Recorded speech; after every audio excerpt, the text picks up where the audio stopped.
Welcome back. Widespread rain and localized flooding have been forecast by the South African Weather Service for the next few days. The rain is expected in 6 provinces today: Limpopo, the Free State, Gauteng, Mpumalanga, KwaZulu-Natal, as well as the Northwest. COGTA says disaster management teams will remain on high alert throughout the period. For more on this, we are now joined by the head of Disaster Management Center, Dr. Elias Sithole. Dr. Sithole, very good morning to you. Thank you so much for making time for us, and Merry Christmas as well. What's your warning to residents on this particular day and for the next few days during the festive season? Good morning to the viewers. Our warning to the residents was saying that they must try to be very cautious, also try to avoid the low-lying areas and bridges if they are going to cross the bridges, and also the low-lying roads. But also, as we know, that is now a festive season. People, they are on the roads. So with this prediction which we have, and some of the provinces experiencing some of the storms or weather conditions are not good. So the visibility on the road also, it might be a challenge. So they must just be careful as and when they make their trips to their destinations. Yeah. Are there any hotspots that are a major concern for you currently? Yeah, at this stage, we're monitoring provinces which has been predicted by the South African Weather Services as the provinces which are going to receive the rains and thunderstorms, like Limpopo, Mpumalanga and KZN, specifically in the South Coast, but also here in Gauteng.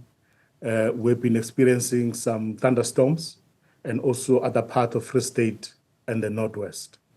Yeah, and with that said, is the question about the responsiveness of the disaster management teams. This is, of course, the festive season. What's the discussion that has been happening with local municipalities around the availability of their disaster management teams during this period, considering that some people will be taking time off from work?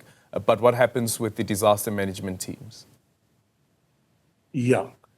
In the start of the summer seasons, we've been communicating with the municipalities that they must not actually allow people, specifically people who are working in disaster management and fire services, to go on leave. If they do go on leave, they must have a roster, and some of the people, they must be on standby, so that in case something happens and we're able to recall those people from their leaves.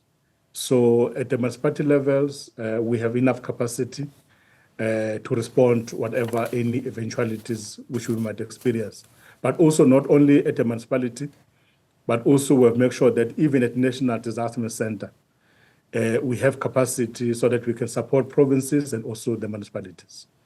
Yeah, and with the municipalities, are there any concerns around some municipalities that don't have the necessary equipment, to respond to some of these emergencies, but also the necessary staff members, because some have complained about an issue relating to budget?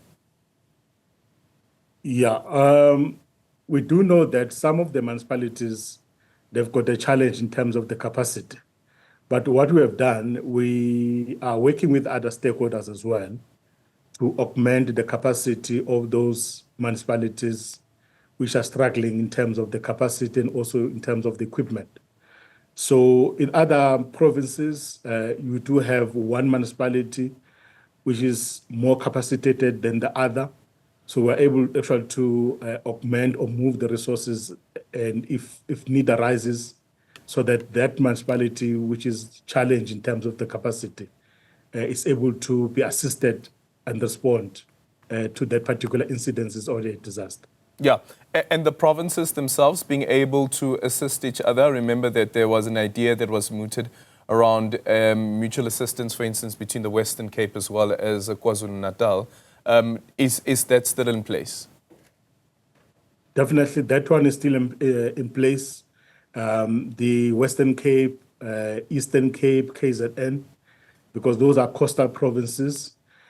We have the MOU between those 3 provinces. So we're able to move resources from Western Cape to Eastern Cape, so that we can actually assist some of the areas in the Eastern Cape, but also KZN can also do the same in terms of moving the resources and also assist the neighboring provinces. Yeah, and then in terms of communication, which was a point that has been raised before as well, that work needs to be done from the disaster management teams around early warnings. How do we communicate these early warnings to our residents and make sure that they receive the information?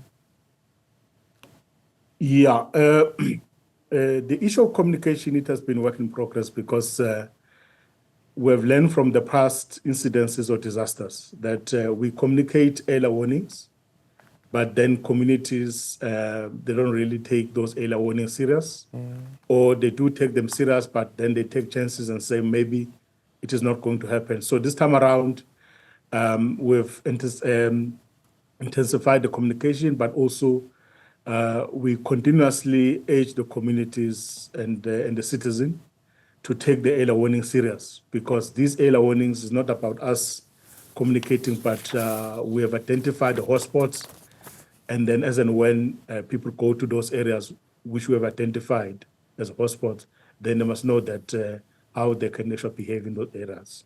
Yeah. I remember the last time we had a conversation, Dr. Sithole, and I was speaking about, like South Africans are not really into, or it's not really part of our life to have disasters of a high magnitude, like, for instance, what we see with hurricanes in the US and so forth. And you spoke about some of the ideas that the disaster management team is looking at.